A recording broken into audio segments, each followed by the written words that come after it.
Welcome to On Tech Ethics with CITI program. Today's guest is Eric Wagner. Eric is the Director of Legal Affairs for Duke University's Office of Translation and Commercialization. We are going to discuss some common technology transfer issues that university faculty and staff should be mindful of when developing technology that may be commercialized. We will also go over some ways faculty and staff can navigate these challenges, current events they should be paying attention to, and additional resources they can utilize to navigate the commercialization of technology. Before we get started, I want to quickly note that this podcast is for educational purposes only. It is not designed to provide legal advice or legal guidance. You should consult with your organization's attorneys if you have questions or concerns about the relevant laws and regulations discussed in this podcast. In addition, the views expressed in this podcast are solely those of our guest. Okay, so let's get into it. Welcome to the podcast, Eric. Thank you for having me. Absolutely. So just to get started, tell us a bit about yourself and what you focus on at Duke University. Sure. So my name is Eric Wagner. I'm Director of Legal Affairs with Duke's Office for Translation and Commercialization. We recently had a name change from Licensing and Ventures. My background is in biochemistry and immunology. I've been practicing intellectual property law now for a little over 20 years. I've been with Duke University since May of 2009. And in my role here in OTC, we manage the intellectual property that comes out of Duke University and manage that for commercialization, licensing, startup companies, things like that. My primary role is to help secure intellectual property, manage outside counsel, and make sure that we get all the patents, copyrights, and things protected for commercialization, but also then working with our licensing staff on license negotiations and our general counsel staff for infringement and other IP-related legal matters that come through the university. Thank you, Eric. Now, before we talk more about the different types of intellectual property, can you quickly touch on what the goal of technology transfer is in the university setting? Sure. So the goal of technology transfer really is to get the new research and inventions that are developed at the university out into the marketplace where they can do good for humankind. So one of the goals that came out of the whole Bayh-Dole Act was to try to help incentivize universities, particularly those using federal research funding, to try to help get those inventions out into the marketplace. The goal of our office is really to help identify those inventions, adequately secure them so that we can protect intellectual property around those, but then to help market and work with outside companies or, like I said, with inventors that coming out of Duke are interested in doing a startup, getting these into the commercial setting so that they can be further developed and then out into the marketplace. So you mentioned intellectual property. What are the common types of intellectual property? So there's four basic types of intellectual property. You have trade secrets, you have trademarks, you have copyrights, and you have patents. The most common types of intellectual property that come through our office are copyrights and patents. Patents which cover new and useful inventions, compositions of matters, methods of doing something, methods of using something, methods of making something. Those are the most common types that come through. We have been getting a number of copyright-based inventions that come through, and these are around more software-related things, particularly new ways of doing something, new ways of analyzing data, new ways of using like machine learning to help train a system in order to give better results or help guide medical staff on making a diagnosis, things like that. The other two types of intellectual property, trade secrets and trademarks, are really more on the commercial side. So our office doesn't really deal with those quite as much. Trade secrets, those are kind of run counter to what the goal of the university mission is. Our goal is to get information out into the public for everyone to use. Trade secrets are trying to keep something a secret within a company. So we usually leave the trade secrets to our licensees and or startups who use our technology.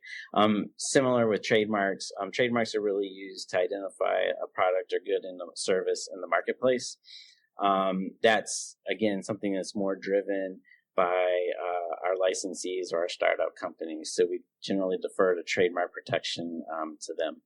That definitely makes sense. So with that in mind, how are copyrights and patents protected? Right. So copyrights, you can get an implicit copyright once you satisfy the three requirements. So if you have an original, if you have originality, it has minimal creativity, and you fixate it into some kind of medium, like type it into your computer or save it onto a hard drive or something along those lines, you have an implicit copyright. So with that, you can say you have a copyright. You can take the extra step and record that copyright with the United States Patent or United States Copyright Office. And that's a pretty simple process to do. Pay a fee and submit your copyright.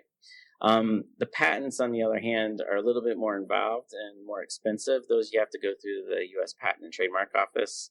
And so that becomes a little bit more of a hard decision for us. As most universities, we have a kind of a fixed patent budget. So we have to kind of make decisions on when's the right time to secure a patent. Is it an invention that we think that we can commercialize and has potential to make it in the marketplace? Does it satisfy all of the requirements for a patent? Is it patentable subject matter? Is it novel? Is it not obvious? So those are decisions that our office works with our faculty and staff on when inventions are submitted, to kind of help figure out what's the best way to move forward. I think that the patent process could be a whole podcast series in and of itself. Yes, I can. But what are some of the common issues that faculty and staff should be mindful of when it comes to the patent or copyright process? So for the patent process, we'll start with the patent process.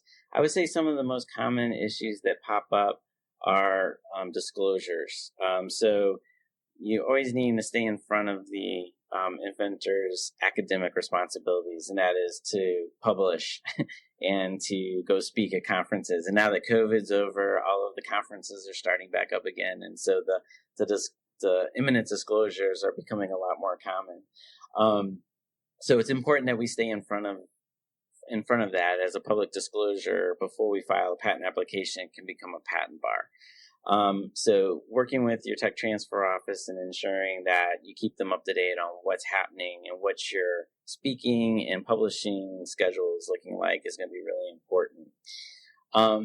From a software standpoint, one of the big issues that comes into play is whether or not open source software code is being used. Oftentimes, faculty and staff who are creating new software use a lot of open source, and there's a lot of background rules and regulations on licensing, protectability, and copywriting that go along with that. So depending on what type of open source you're using, it could really have an impact on whether or not you're going to be able to commercialize that. Something else that needs to be kept in mind are really for any type of third-party involvement that might play a role in the intellectual property. So that can come in the form of co-ownership. So if you're co-inventing with other institutions or companies, that can create a joint ownership issue when you file your intellectual property.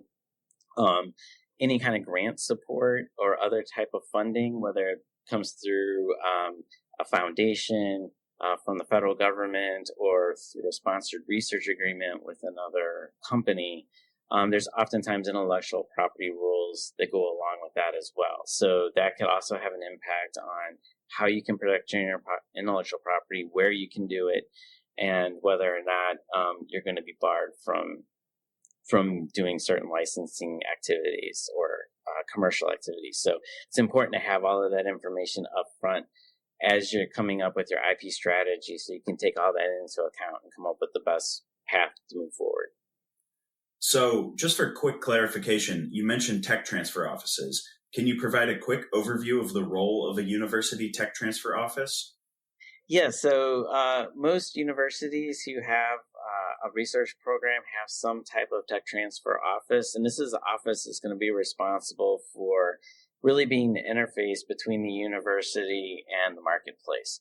So that office is going to be the one that's going to be responsible for helping you secure the intellectual property that you need and preparing and negotiating the license agreements that are going to be necessary to help commercialize that intellectual property. Depending on how big the university is, how big the research aspect is, there could be other offices that work in conjunction with your tech transfer office, such as a grants office or a outside contracts office, who might be the ones responsible for establishing like sponsored research agreements with a company, for example, or working with the NIH or other federal agency on maintaining the grant and keeping tabs on intellectual property that's associated with that federal funding that comes out of that grant. Thanks, Eric. So definitely tech transfer offices are there to help faculty and staff navigate the IP challenges that come up. Definitely. Do you have any other recommendations for how folks can navigate the challenges that you previously mentioned? I think the most important thing is to stay in touch with your tech transfer office early and often. The more familiar the technology transfer office staff is with your technology, the better they're going to be at able to kind of help guide you through next steps, how best to protect your intellectual property, and more importantly, they'll be involved so that when you go out for your disclosures and your publications and your conferences, they're going to be aware of all that and can work with you so you're not working under really tight deadlines to make sure we have everything protected. And they're also very important to kind of help you navigate any potential other issues that may come up, as we talked about. If you have a grant or if you have some other third party involvement with the university, their tech transfer office is going to be the one that's going to be able to help you navigate any type of IP terms or other restrictions that may go along with something that you're going to do or are doing within the university. And aside from tech transfer offices, are there any other additional resources out there? Sure. So I know Autumn, the Association for the University Tech Transfer Technology Management, they have a number of resources that can be very helpful, particularly on the actual nuts and bolts of the technology transfer office function and working with them. Another good resource would be the American Intellectual Property Law Association, particularly for keeping up on tabs with different IP matters that are coming up. And there's often things happening within the court systems that are interesting and may have an impact on doing patent strategy. You mentioned interesting cases working their way through the courts. Are there any current cases that people should be paying attention to? Yeah, there's two things kind of making their way through the court system and the federal government right now that I'm keeping a close eye on. The one is around the Section 101 issue, and that's the patentable subject matter section of the patent law. About 10 years ago, there were a couple cases that came through that really impacted the ability to protect, particularly on the biological side, what's called naturally occurring elements. And also on the software diagnostic side, for something called abstract ideas. These have kind of thrown a monkey wrench in some of the IP strategy around software and diagnostic method patents. And Congress has been working over the last several years of maybe trying to come up with some kind of legislation to help put some clarity around the 101 issue. And it comes in fits and starts. But it looks like there might be another push to try to get something through. So keeping on top of that, I think is going to be useful. Something else that's just happened in the world of antibodies. There was a case a few years ago from Amgen that was held that limited the scope of antibody claims in a patent. That has been taken up by the Supreme Court, and this year is going to be argued before the Supreme Court this year. And that's going to be one that's going to be really interesting to keep a close eye on to see how the Supreme Court rules on that and whether or not that's going to have an impact on the world of antibodies and patenting moving forward. So we're keeping a close eye on that one. Definitely two important cases for folks to keep an eye on, and I'll be sure to include some links to additional resources in the show notes where listeners can learn more. So, on that note, Eric, thank you again for coming on the podcast and sharing your insight on how faculty and staff can better navigate the challenges that come with commercializing their work. Be sure to follow, like, and subscribe to On Tech Ethics with CITI program for more conversations on all things tech ethics.